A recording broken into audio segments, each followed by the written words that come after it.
exercises you need is basically it has to be a screen done by maybe your coach, your trainer, or any like physical therapist or chiropractors like us. Because you're gonna give us an example of corrective exercises? Yeah, everything. yes. So an example, it could be like, let's say whenever I lunge, my knees goes in. So I'm stretching the ligaments on the inside more. So for corrective exercise, I'll probably ask you to do something that will activate your glute muscles more. So it helps you, whenever you do, you fire correct, you don't go in anymore. So that's the kind of exercise that I'm talking about. Phase 4, targeted muscle activation.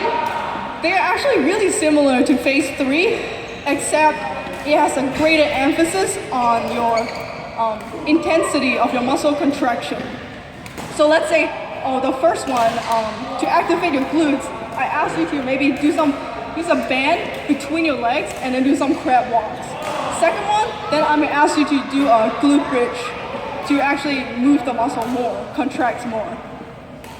After that, phase 5, fundamental movement pattern.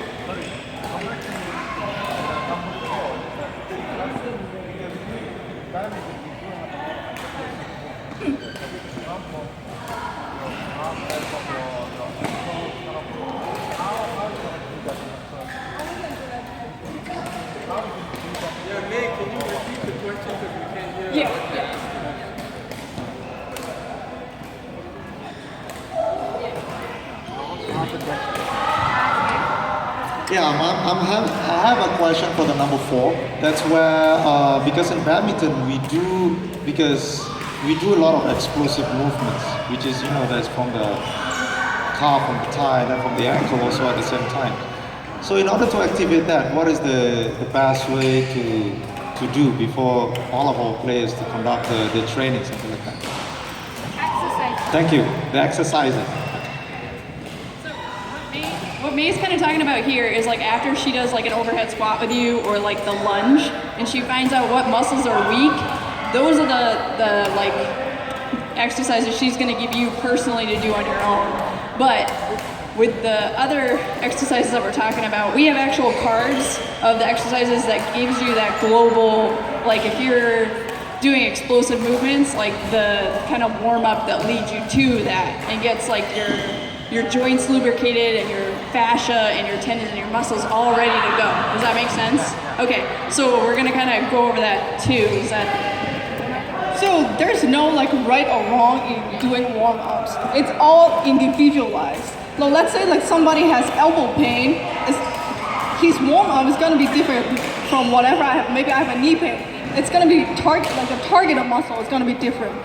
For elbow pain, you probably target more the muscles in the shoulder and elbow and forearm. But for knee pain, you probably target more in the hip. Okay? Phase 5, fundamental movement pattern. Now after you activated the muscles, then you slowly start to do some simple movement patterns like lunges. Then you're using multiple muscles and doing together. You do squats. You're probably thinking like squats like we don't do squats, but you think about it. When you get ready, it's already a half squat. Every jump you do is a squat. Okay, and then phase 6, central nervous system activation. It sounds crazy, but what it basically is, it just do some coordinated movements that require a global muscle recruitment. So you're using your whole body with speed. That to tell your brain that, oh, I'm ready for some explosive performance now. So it can be anything. It can be like, for example, it can be like just like vertical jump with speed. It can be fast feet. It can be like just using a bird, throw it. So everything with speed, that will tell you. Is there a target time for all of these exercises to finish before I start my game? The recommended time for finishing all is within 10 minutes. Within 10 minutes. Because this is warm up only.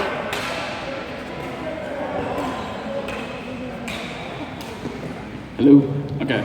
So I'm Matt. I'm one of Mae's friends from school. Jane and I we practice chiropractic just down the road at the Gold's Gym.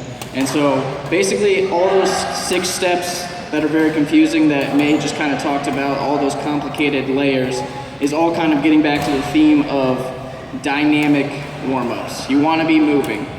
So I don't know if you can tell just by looking at me, but I'm not a badminton player myself. But you know, I have been a lifelong athlete, and any kind of sport is all the same in the way that you warm up and the kind of activities that you want to do. And I would argue that any kind of racket sport like badminton, tennis, anything, since you are using one arm more than the other and you're very explosive and moving around and jumping, that it's very important that you warm up in a dynamic or moving fashion. So like was just brought up, everything that you guys are doing is explosive.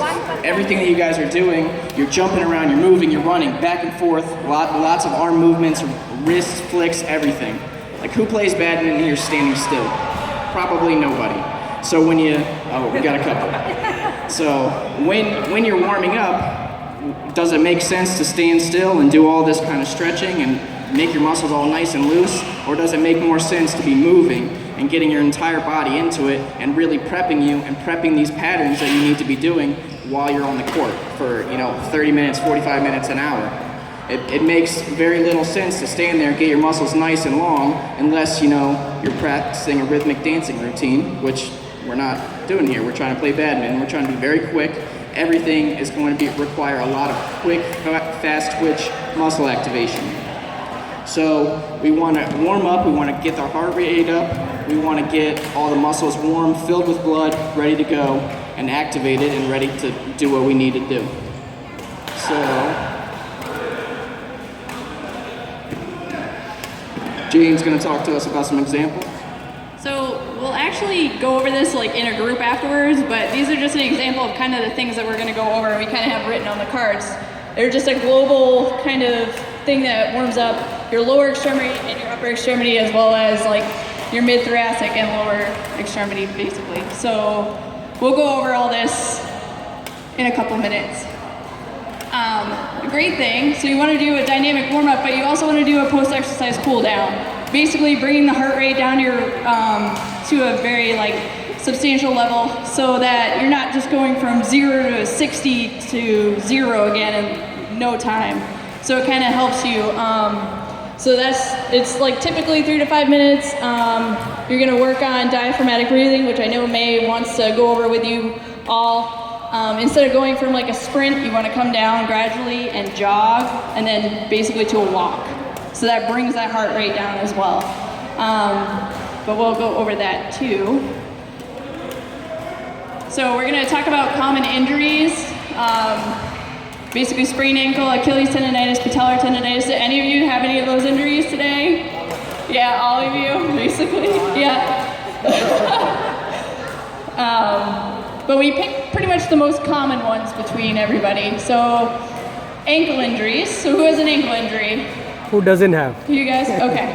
So That's the right question. basically with therapeutic exercises with the ankle, we'll break down kind of what you can do. Basically, you can take a tennis ball and basically work. I'm going to show you guys, but the anterior and posterior compartment. So here and here in your leg, as well as the fascia that's underneath your foot. So right here. You want to work here, here, and back here, because that's all connected with the ankle. We'll talk about foam rolling. So you want to do the same kind of myofascial release with the foam roller, and then TheraBand strengthening exercises. So you want to bring your foot and basically do like an A, a B, or a C, and that kind of warms up the ankle and gets you a little bit more ready to play. And then we have Achilles tendonitis, which, Mae, can I use your leg? So you can face the other way. That might help them a little bit more. Face, yeah, face, go, yeah. So you guys are feeling pain back here. It's caused by this muscle back here. It could be from excessive jumping. Once you get older, this tendon gets a little stiffer. So it usually occurs between 40 to 50-year-olds. And you don't want to rupture because that could be very bad. So what you want to do is take the foam roller and basically roll out this whole posterior compartment of the leg, and that'll help lubricate this ligament. Does that make sense? Yep. And then Matt's going to go over the upper extremity.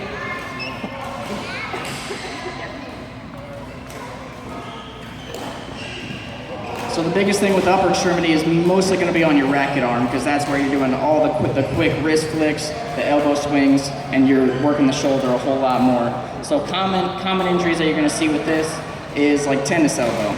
So tennis elbow, even though the injury itself is up at the elbow, the problem is kind of at the elbow. It's caused by excessive flicking of the wrist. So when you're flicking the racket, all that excess motion is really damaging the muscles that are up here at the back of the arm.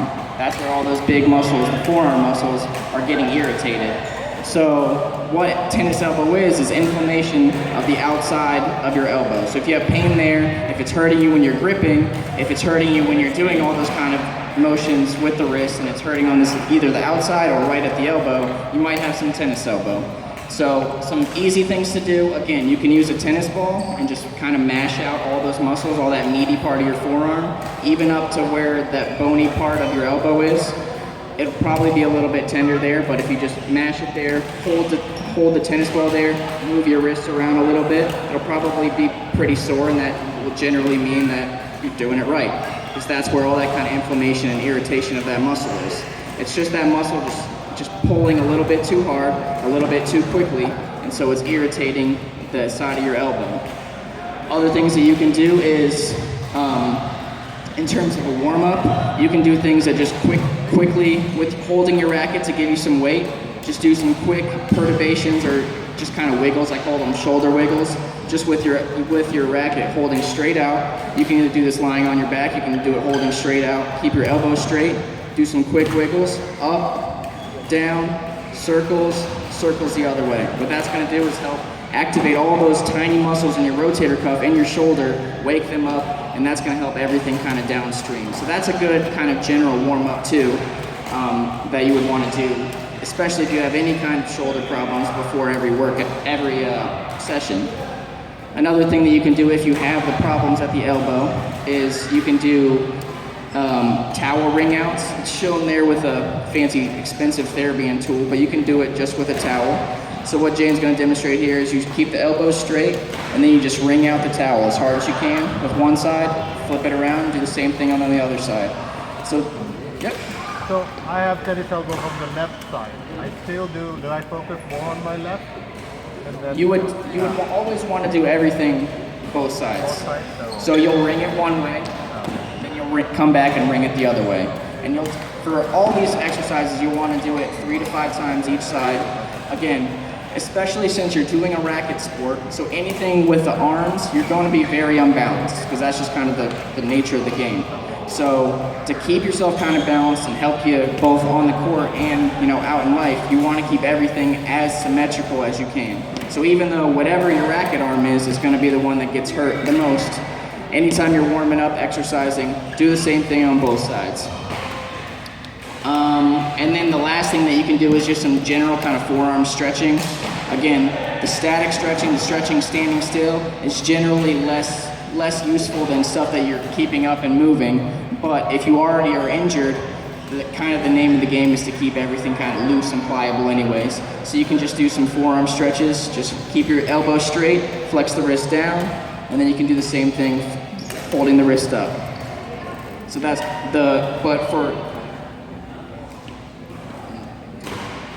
But in terms of targeting tennis elbow, the biggest thing for you is going to be those kind of towel wringing exercises, and they'll probably hurt. Like you'll feel it in it. It won't feel really good, and you'll feel pretty tired afterwards. But that's going to be the best thing to really get everything moving. One of the things I missed is how many times in a day I would do that. Like let's say, how many times in a day? Or 3 to 5. 3 to 5. Yeah, 3 to, especially before and after. Yeah. I think I have a good question, which is going to be beneficial for our juniors. If let's say what kind of a squat what kind of a pain that is squat like say it's sore, right? Yep. And then, but sometimes the kids might not be doing it right. So what kind of a pain, what kind of a feeling that they should stop when that kind of a pain is going to trigger? During a stretch or when you're hurt? When during the stretch, something like that. Okay. During the stretch. Maybe you can help the kid a little bit with it. Yeah. If you're doing a stretch wrong, I mean, in terms of doing all these stretches, if you're getting to the point where it's like really, really hurting you, like you're probably doing it really, really, really wrong. Like to the point where you're probably working something completely off center. So you shouldn't feel any kind of real excessive pain doing any of these stretches. Obviously the stretches are going to hurt a little bit more if you're already injured. So if you have tennis elbow and you already have that kind of injury and you do stretches, it's going to hurt a little bit more than usual. And that's why it's also important to do it on both sides, because then you can kind of compare. You can compare both the range of motion on one side versus the other and then how it feels. So you'll feel it more in the muscle on the hurt side compared to the other side. Okay? So that's going to be the best way to compare. So I think a good description would be like, when you do a stretch, you should feel resistance. There shouldn't be like a tearing pain. A tearing pain, that means no. You feel like, oh, when I'm stretching my hamstring, I can't even feel my legs anymore. Then you're like, no. You shouldn't feel like tearing pain or tingling, numbing. No, then you're doing too much. You should feel resistance. That's what I want to say.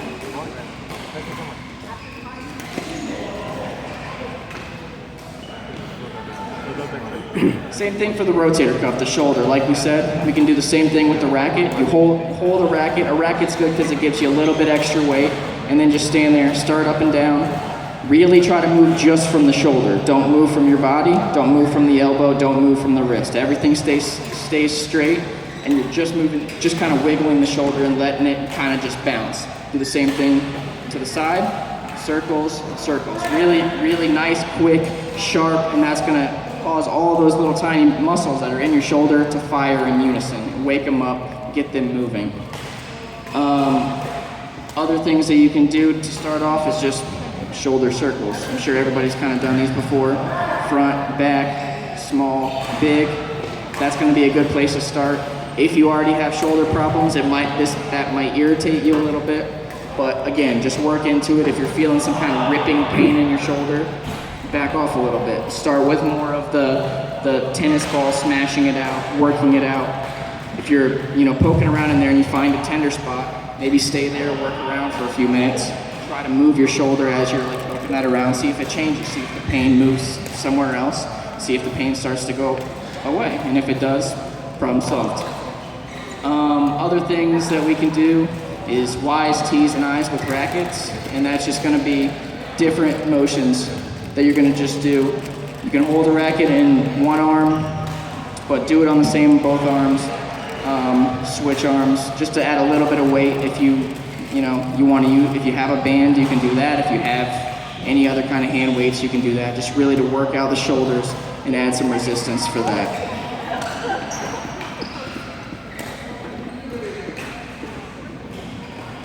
So back to the slide of recovery.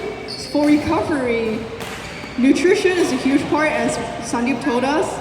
Also, it's just breathing right. So it may sound stupid, like I've been breathing since I was born, but the correct way of breathing is using your diaphragm. So a diaphragm is a sheet of muscles sitting right below your lungs. So if you have a chance, if you look at a toddler, breathe, you can see the belly coming out and belly coming back like a balloon. So why do we grow up and some people slowly lose it and start using like their chest to breathe? Like if you ask somebody to, can you take a deep breath for me? They go like this. Then they're using a shoulder, using a chest instead of using a diaphragm to breathe. I don't know why, because maybe sticking a belly out isn't sexy enough, maybe that's why. But if you use a diaphragm to breathe, it enhances the gas exchange process, and also it calms down your nervous system faster. So it will help your recovery as well. And we're going to show you like how to practice the diaphragmatic breathing now.